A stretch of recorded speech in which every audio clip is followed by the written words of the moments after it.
when they were, taking care of a child. Those are their interests, not the child's. Is the child doing okay? Is the child doing well? That's the focus that has to be made. Yes, it's painful for the other parent, of course, but there's a difference between what their needs are and what the child's needs are, and you really need to refocus that. And if somebody comes to see you and they have an issue, you can help them change their language to the language that the court needs to hear. They might have a point that they're missing this kid, but you can help refocus them on how do you know that this child is missing you? How do you see this? What are you experiencing that tells you that? And that's really what the court will focus on. I've worked on cases, I've seen cases, I've heard cases where people are fighting about other boyfriends and girlfriends and other things that are happening in the house. And I just have to stress, the court doesn't care. The court just really cares about what's going on with these kids. Are these kids doing well? And also it helps the court if there is an unbiased third party who might have some information to add, like a school teacher or a neighbor or someone who witnessed something or saw something, and they can add something to the court that's not so biased between each parent. So put your evidence hat back on and think about what is the best interest, what is the evidence to show this child's best interest. Okay, so that's page 2. I'm going to have you flip to page 6. Also, if you're ever working on a parenting plan, helping someone, the court doesn't want to necessarily look at 10 pages. You can edit. If there's a box that you pick, you can delete the other boxes. You can shrink it down to 5 or 6 pages, and all these big empty spaces, like if you look at 3.13, it's a huge empty space. You can just shrink that sucker down and you'll lose half a page right there practically. Does the website, the state website have the ability to condense? It opens it in a Word document. Yeah. So what's that mean? It's yes. You edit Like any other Word document. You can edit it. Andy, your secretary can edit it. So when you mean that, is there a button you push that makes it shrink, or do you have to actually take it out? You have to actually Cut, take it out. paste. You click it, opens. I want a button. Wow. There's this thing called a keyboard. Okay, I will say, in his defense, on FamilySoft there's a condense button. It takes it all away magically. It's a very magical button. So. How much does FamilySoft cost? I haven't bought it in a few years, and the updates are pretty expensive. But I would tell you, if you're going to practice and, if you're going to have, I would say more than, 5 cases, it makes it worthwhile, because it just prepares a really nice looking document, and it does the calculation. You don't have to work too hard at the math. So it becomes worth it if that's the work you're going to do. That one's better than the one you get online for free. Yeah, I tried that online one, and then I found it a little bit frustrating because it doesn't have all the choices that the other program does. I wish that the Suter brothers would give me some sort of money for this hawking of their product, but it is what it is. Okay, I want to talk about 3.12. This is the section, this is like the second most visited section when someone comes to talk to you about a family law issue. The first section are those restrictions on page 2. The second section is here on page 6. This is a very interesting section. I'm going to read it out loud because, I think when they put these forms together, they obviously had a committee. There are grammatical errors in the family law forms. Mura would just love to point those out when he was on the bench, but it was hilarious because we didn't write them,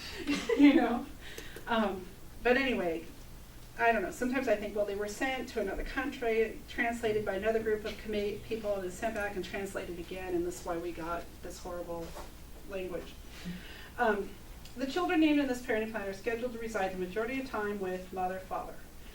This parent is designated the custodian of the children solely for purposes of all of their state and federal statutes which require designation or determination of custody. This designation shall not affect either parent's rights and responsibilities under this parenting plan. So, people always fight over who has the designation as being the custodial parent. And you can talk to blue in the face about Washington State has parenting plans, we don't designate a custodian, blah, blah, blah. And they'll say, but it's in there. And I'm like, yeah, but it's 3.12 on page 6. If it was the most important thing, it'd be on page 1. You know? It's deep in the plan, past Christmas, past summer. It's even below the transportation arrangements. So it's based on a statute, 2609.285, which is just as unintelligible as that paragraph I just read to you. 0.285? 0.285. And there was one, for a while, people would alternate designations or divide designations, and you still see that out there. People will agree to that because it's important to them. But then this case came out that said, you know, you have to designate one person. And, but then the case, the ironic part of this case was that it designated the parent who didn't have, the designated custodian was not indeed the parent who had the child most of the time. And what the case was just saying was, well, it doesn't matter. You have to designate someone for these other federal statutes, because that's what it says. It goes to, it's, this parent is solely for purposes of other state and federal statutes. So that's how they sort of saw it. And I understand, the case I believe is Kimple versus Kimple, 2004, 122 Washington App 729. It's a Division III opinion. You're not going to find a lot of cases in family law stuff because people can't afford to do appeals and issues become moot over time.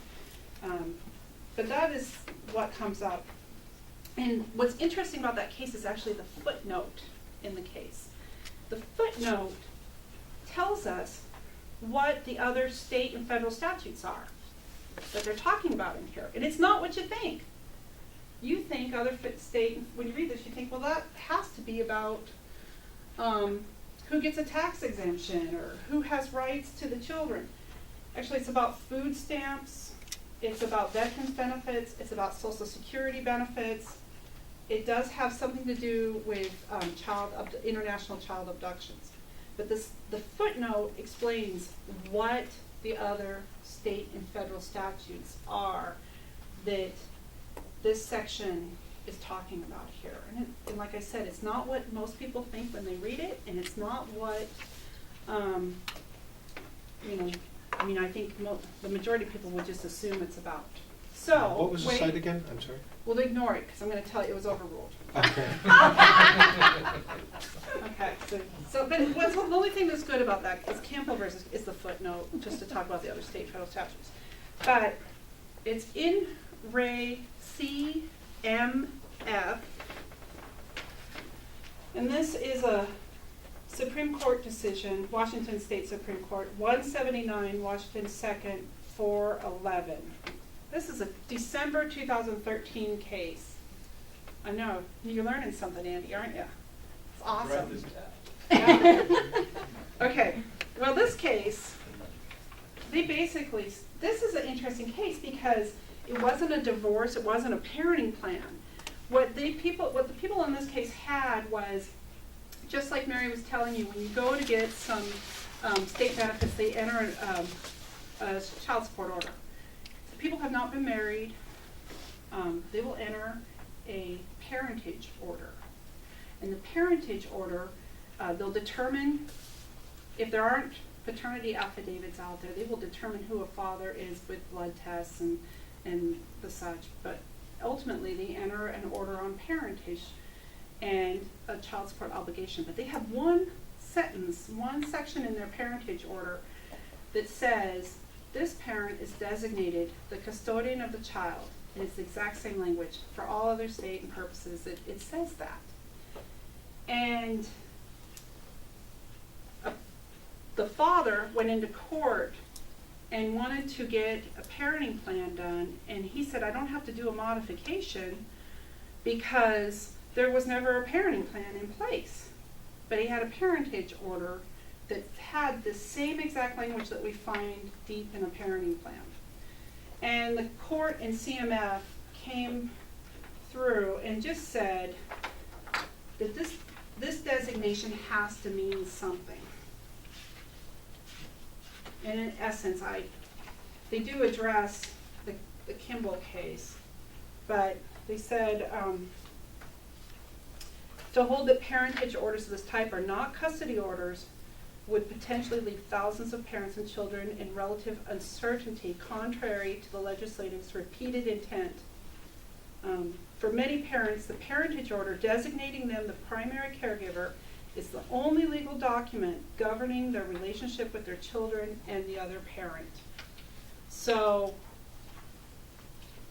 while I felt for some time that this designation of custodian section that so many people fight over and so many people are upset about and want that designation was a little bit meaningless because Washington doesn't do that and all the reasons I've explained so far. That case really says it is meaningful, it does count, you need to give people give people that designation so that they know where they stand in regards to their children. Go ahead, Eddie. So I take it that based on that ruling, the presumptions that would be in place, instead of the best interest of the child analysis, you'd then have to go to the modification kind of an analysis where you're looking at substantial change in circumstances and those kinds of things because of that one designation. That's right. That's exactly what the case is saying. If you want to change that designation, you need a substantial change in circumstance, or you need to do a whole support modification.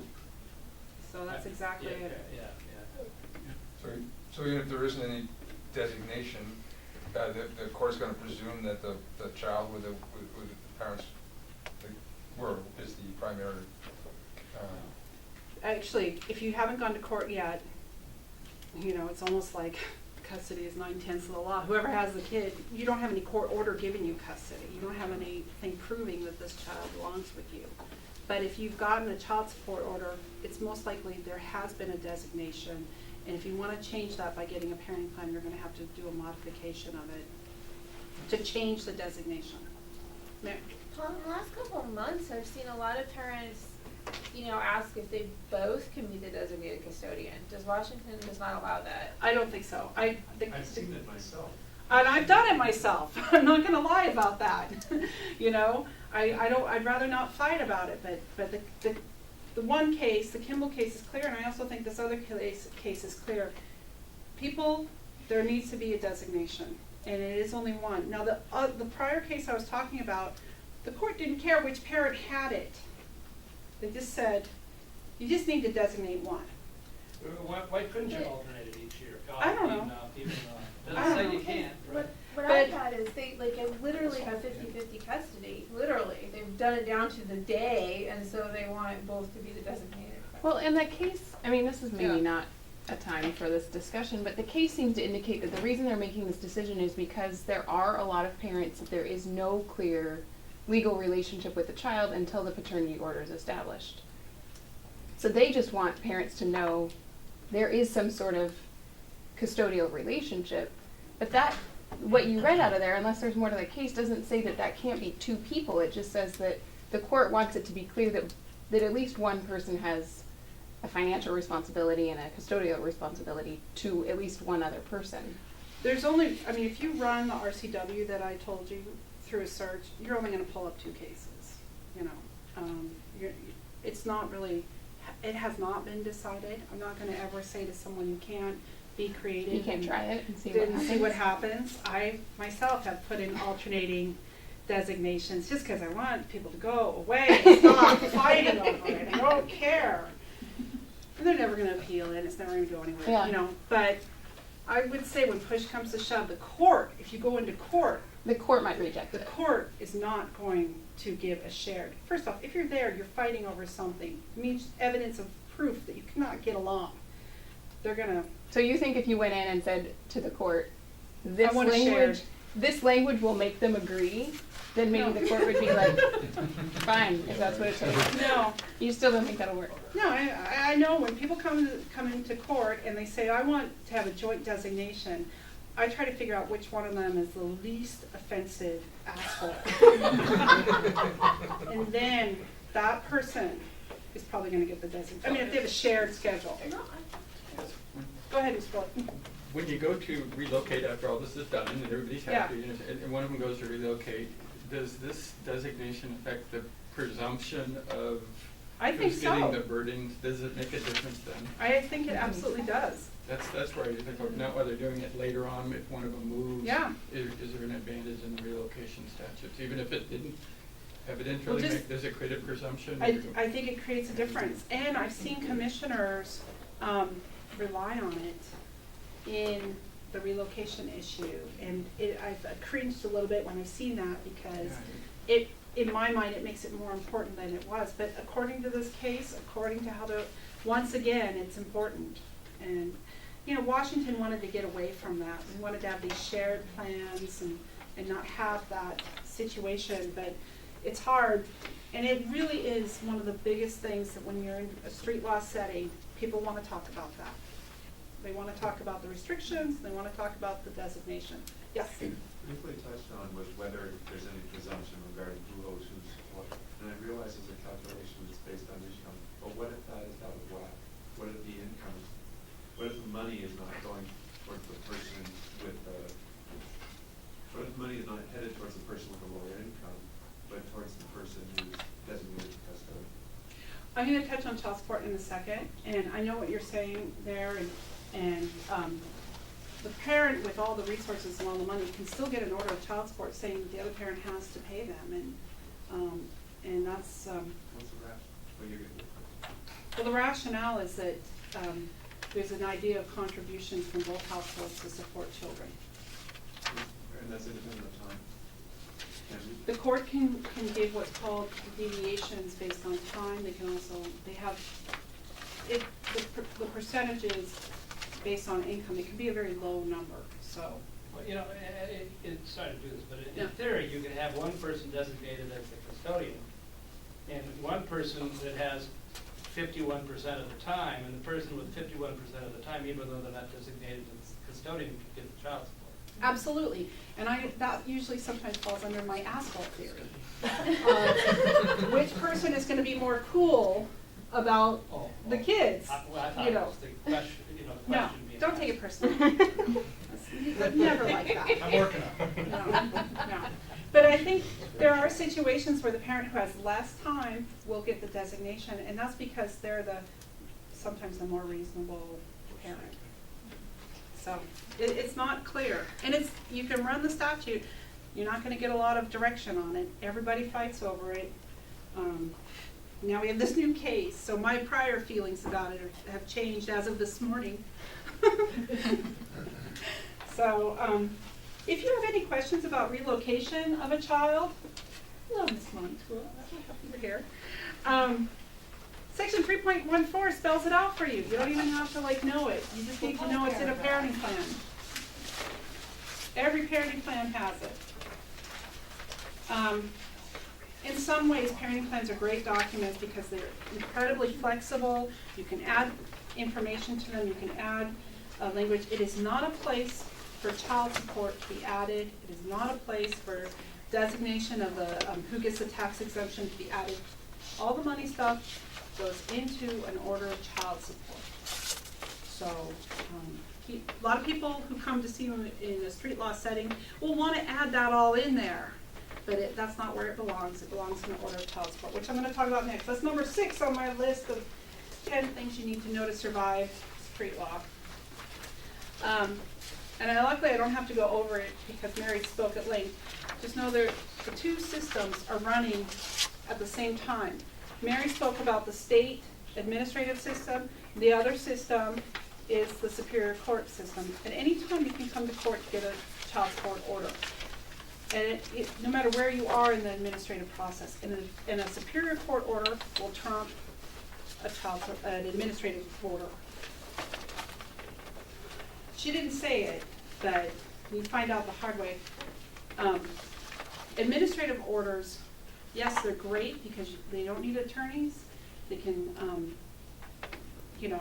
they go and they figure out child support easily, but what they don't do is equity.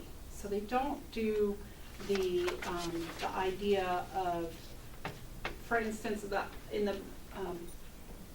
the question that was raised about the parent with more resources and more money, they don't do an analysis maybe of excessive wealth or excessive debt, or they don't do an analysis of the fact that you pay for all these extra things for the kids and so you should get a credit for something. They won't. Their administrative court orders are rigid, and superior court orders have a great deal more flexibility and they have the ability to do, of course, equity. Is there any collateral estoppel, or? No. But don't the administrative orders also use, doesn't the state use this whole family deviation concept that the courts don't necessarily follow? When they make their decisions, don't they include that formula? I think they do, but as you know, there are several formulas that you can try to go to court to argue. You can argue a whole family formula. You can argue a blended family formula. You have some. In court, but I mean administratively, I think that's. But administratively, I don't think you don't get that. No, I think they do. You'd have to raise it. Yeah. Yeah, and they're pretty bound if they're doing a modification by what the order says. They work from the order that's in front of them. What also wasn't talked about, and you see this a lot in street law with child support orders, is the statute of limitations. And it's a 10-year statute of limitations. When a judgment, every month that child support is due, that money becomes a judgment, and it has a 10-year expiration date. People come in and they can, this is probably the most common situation I see in street law as far as child support goes. People will show up, they haven't collected any child support for many, many years because they didn't want to have a fight. They didn't want to rock the boat. Things were going fine, and they knew that it would just create a war over the kids. And so they didn't do anything. And they waited. And now the kids are older, and now they've grown a backbone, and they're ready to collect some child support. And they have a right to do that. And so when you see someone who's come to you for that, maybe the child support is a small amount. Maybe it's $100 a month or something like that. The key is the interest. It is not compounding interest. It's per annum interest. And so that's the maximum is 12% per year, which equals basically 1% per month, which is more than you can get on a lot of bank savings accounts. So you can go in. The interest calculation will often be higher than the judgment amount over time. You can go in and you can get a judgment. You want to direct that person to an attorney and let them know that there's money, that there are attorneys who collect this money, there are attorneys who get these judgments and then collect on the judgments. And I've helped many people. I've met them in street law, and then I've gone into court and gotten the judgments. DCS will not go after the interest. You have to have a court order with the judgment. That's right. Like other judgments, can you renew it? Absolutely. And those are great, because then if they want to buy property or sell property, they have to clear the judgment, and you get paid. I had a weird statement from the state where they're collecting maintenance and child support. Yes. And they calculated interest on the maintenance. That blew my mind, but they don't on the child support. That's right. That's true. They don't calculate the interest, which makes it again worthwhile to go in and get the But it seems judgment. weird that they calculated on the maintenance. I think it's statutory. I think it's in the statute about the interest. The WACs and what they're able to get and do. Same thing they don't do. They don't go after daycare. They won't go after certain bills. Those judgments are great to get, and they're worth something. And people they don't know how to do it, and it's a great, it's worth it, because you can even put down your own, you get to awarded attorney fees, and sooner or later, those judgments pay off and you get paid. Let's see. That's what I want to say about child support. Number 7, protection orders and anti-harassment orders. That is a common question that people will come and see you about, but here's the thing. The courthouse assigned counsel will process an application for a protection order. They don't need an attorney to go with them. They're very good at that process. You send them over to the 3rd floor to the Office of Assigned Counsel. They can do the application, they get a court date, they either get a temporary restraining order or they don't, but they can still usually get the court date. There's no fee involved with that. The sheriff serves it, you make multiple attempts. The system's in place and it's effective. So if you're sitting talking to someone and it's on a Saturday, you tell them Monday morning, get on down there and go fill out the application. Now the question that comes up all the time is, what is the difference between an anti-harassment order and a domestic and a protection order? Anti-harassment orders are heard on the 4th floor of the courthouse. You still apply, basically if you show up on the 3rd floor and apply for a protection order, and they realize that it's a more appropriately an anti-harassment order, they'll still help facilitate that application and get you to the 4th floor. Sometimes there is a fee with anti-harassment orders. There is no fee with protection orders. The difference, protection orders have to do with people living in the same household, people who've been in relationships, people who have children in common. Anti-harassment orders are more about neighbors fighting, employees fighting, people who are not necessarily in relationships or don't have children together or are not living together. And that's the basic difference between them. The rules of evidence do not apply to those hearings. So you need to warn them that they need to bring in people who are going to testify, or they're going to be talking at the hearing. But those hearings are a little wild and they're sort of free form. So yeah. Well, they're entertaining as hell, that's for sure. More than anything. There was a case that said that you may have a right to cross-examination, right? You do. You do. And when I do I participated with clients in protection order hearings, but I've also been the commissioner on them. When it's pro se litigants, I tell them, and I've heard the other commissioners do this as well, okay, at this point, if you have a question that you want to ask this person, please direct that question to me, and then we'll then I'm sort of they're going to go on a rant, not a question, so we give them a moment to cross-examine.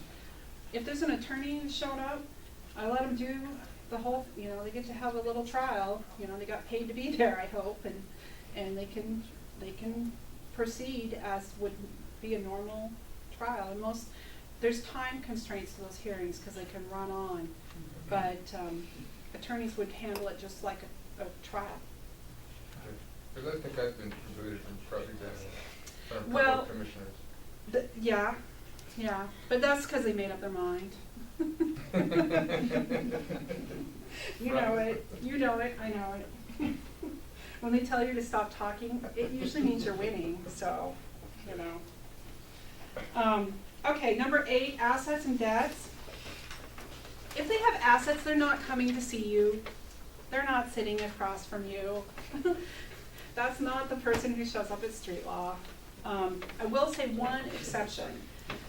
I was doing a street law when we still did it down on Railroad, and this lovely elderly lady came up and she says, I've been divorced for 17 years and here's my divorce thing, but I was just wondering, I was supposed to get half his pension. It was like deep on the bottom of the last page at the bottom. And she goes, I know he's retired, but he worked at Boeing. Do you think I have any rights to do that? And I was just like, yeah, I think so. And I sent her, of course, to myself. And I got her $72,000. So yeah, she, they don't know that there might be something there. If there are assets there, it is worthwhile to go and have them speak to an attorney who can help collect the asset or divide it up if that's the case. Debts are a huge deal, and many times they're gonna need to be referred to a bankruptcy attorney. It's, people are in a dissolution situation.